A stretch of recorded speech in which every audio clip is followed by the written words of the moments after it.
Hello, welcome back to the class. This is lesson 2. I hope you enjoyed and understood the history of photography, which we covered in the previous class. In this class, we are going to focus on definition of some terminologies that we use often in photography. If you want to be a professional, you need to understand the terminologies that are being used in a particular profession. It is not different when it comes to photography. So let's go.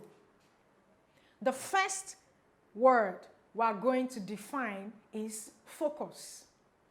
Focus, yes. Focus refers to the point in your image that is sharp, clear, and appealing to the eyes. The focus is defined or refers to the part of your image that is sharp and clear. That is the focus. When we talk about focus, we have two variables of focus. We say in focus or out of focus. In focus or out of focus. When you say an image is in focus or a particular object is in focus, it means that that part of the image is sharp and clear. That part of the image is sharp and clear. When the part of an image is sharp and clear, we say it is in focus. Okay? You can see in the image we just saw, the can behind is in focus, while the can before it in the foreground is actually out of focus. Okay? The next word we will now look at is out of focus. Out of focus. When you say something is out of focus, it means that it is not sharp and clear. It's actually blurry. It's blurry in a way. Okay? Using the other image, the previous image of the can, okay, you see that the can in front is actually out of focus. It's not in focus, while the can behind is in focus. So, okay, under focus, we also have autofocus and manual focus. Autofocus and manual focus. Autofocus is a point on your lens that you set for the camera to decide what point of the image should be sharp and clear. Your camera automatically decides what point in the image should be sharp and clear. For manual focus, you have the liberty to decide what part or what point in your image will be sharp and clear.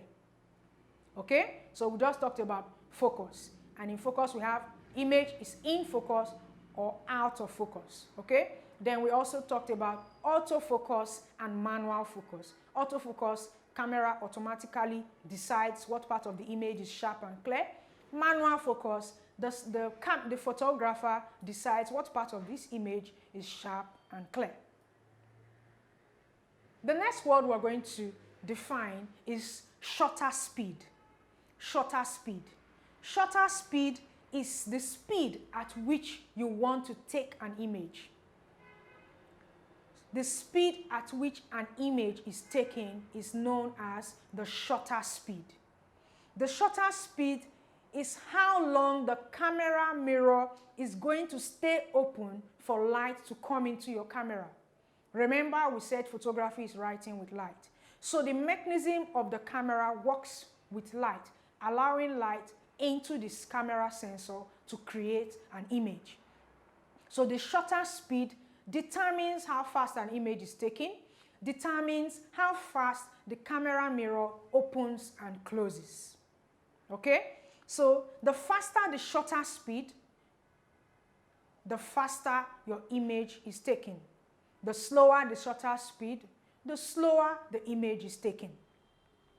Okay? We get that? Yeah. Okay. Also, the faster your shutter speed, the less light you are allowing into the camera sensor. The faster your shutter speed, the less light you are allowing into your camera sensor. The slower the shutter speed, the more light you are allowing into the camera sensor.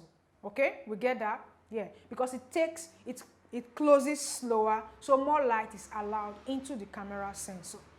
Shutter speed is measured at 1 of a second. So you can see shutter speed 100, 200, 250, 500. But it's not just 500 seconds, it's actually 1 over 500 seconds. So it is 1 of a second, which is very fast. Okay? So your shutter speed determines how fast you are able to take an image. It also determines how fast the camera mirror allows light into the camera sensor. The next word we are going to look at is aperture. Aperture. Aperture. The aperture is how wide you want the lens to open. How wide you want the lens to open to allow light into the camera. How wide the lens opening will be to allow light into the camera sensor. The wider the opening, the more light you are allowing in. The wider the opening, the more light you are allowing in. The smaller the opening, the less light you are allowing in. So aperture allows you to decide the amount of light you allow in through the lens opening. Okay? Aperture is measured by f-stops or f number. F-stops or f number. This could be tricky, so you need to listen quite attentively. Aperture is measured by f-stops or f number. The lower the aperture number or the f number, the lower the f number, the wider the opening. The lower the f number, the wider the opening. The higher the f number, the smaller the opening. For example, an aperture opening 2.8, f-stop 2.8, and f-stop 11. F-stop 2.8 is a wider opening than f-stop 11. Do we get it? F-stop 2.8 is a wider opening than f-stop 11. So, if I set my aperture at 2.8, I will be allowing more light into my camera. But if I set my aperture at 11, I will be allowing less light into my camera. I just want to demonstrate how the aperture opening looks like. So I'm holding a manual lens. So this allows us to actually see how the aperture works, okay? So I know sometimes it's difficult to understand when somebody is telling you the smaller the f number, the wider the aperture opening. So this is like a lens to help demonstrate this for you. Hopefully you can see there's a tiny little hole inside. Right now the aperture is set at 22.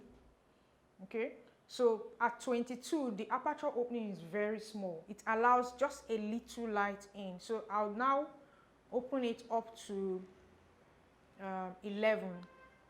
Okay, I don't know if you can see that little hole in the middle. Can you see it? Yeah, so opening at 11 is obviously wider than the opening at 22. So you see that the f number is reduced, but the opening actually increases. The smaller the f number, the wider the aperture opening. The bigger the f number, the smaller the aperture opening. Okay, from 11, let's move to aperture number 8. This is 8. You can see it has opened wider. The aperture has opened wider. I'm going to 5.6. At 5.6, you have a wider opening. At 4, f-stop 4, a wider opening. Okay? At 2.8, obviously a wider opening.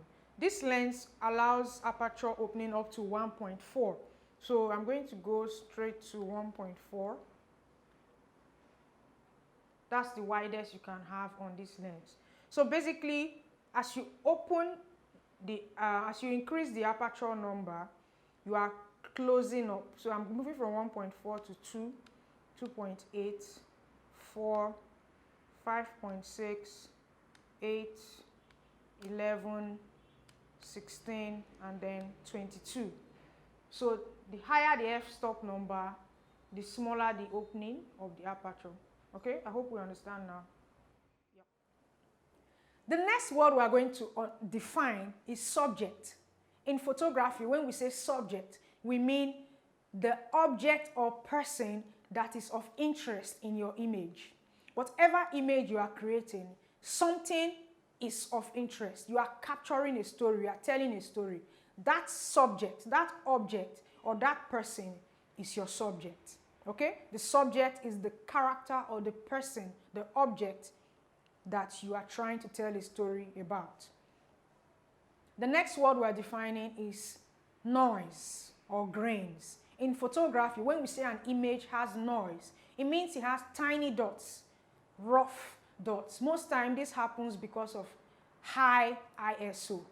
High ISO. When you set your ISO too high, there's a tendency for your images to have noise. Noise are those tiny dots you see in images. Sometimes if you zoom into an image, you start seeing noise, okay? So that's what we call noise.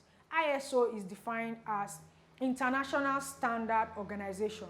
But in photography, ISO means how sensitive you want your camera to be to light in the environment.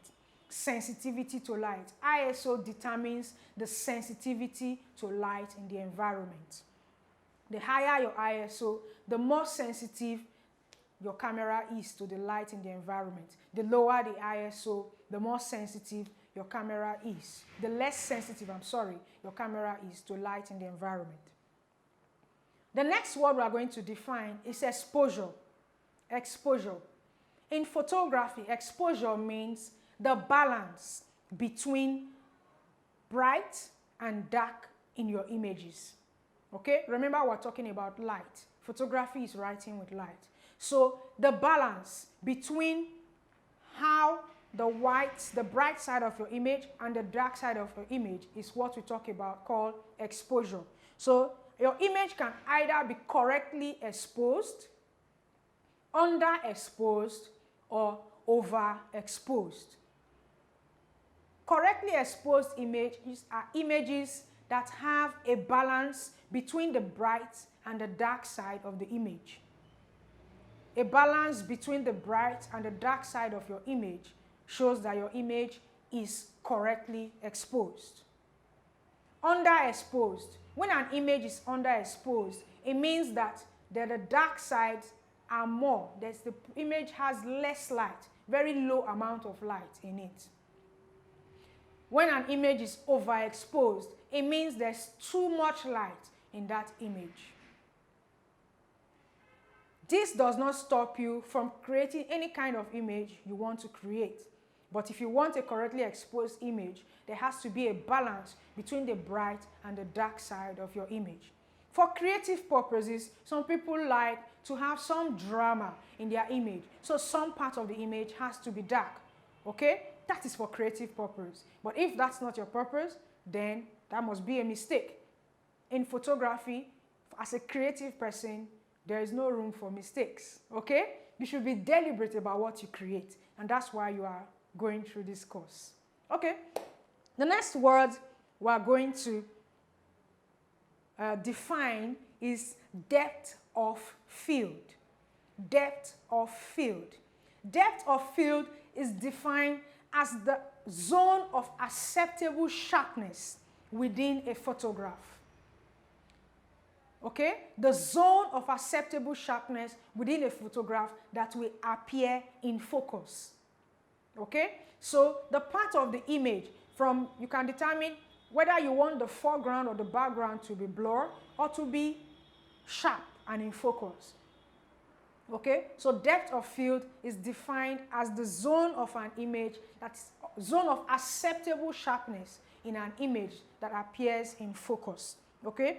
So sometimes you want the point before your subject to be blurred and then the point after your subject to be blurred.